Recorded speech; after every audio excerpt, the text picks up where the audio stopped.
Hello guys, good evening. हामी चाहिँ यहाँ यतिकै बसिरहेछौँ। आज घर जाने बात थियो तर आज चाहिँ जेवाई भएन, के काम भयो। अब भोलितिर जान्छौँ होला। अनि शाम पर्यो यहाँ त, शाम पनि यहाँनिर त 6:30-7 बजी हुँदो रहेछ।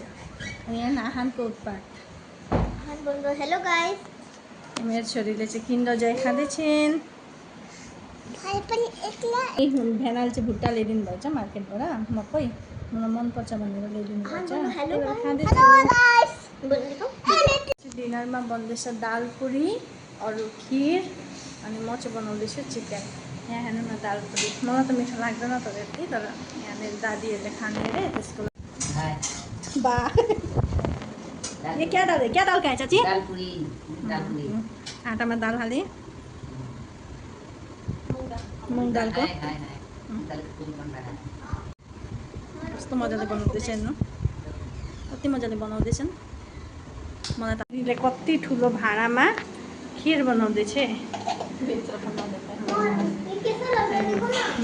म चाहिँ यहाँनिर चिकन बनाउन रेडी गरेको थिएँ।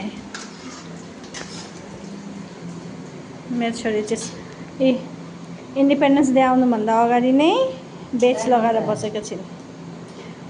हुन्छ त गाइस, बनेपछि देखाउँछु तपाईँहरूलाई। यहाँनिर चाहिँ पाकिसकेछ, नरम भएको छ, देख्दै खानु पनि लाग्छ तर मलाई चाहिँ मिठो लाग्दैन।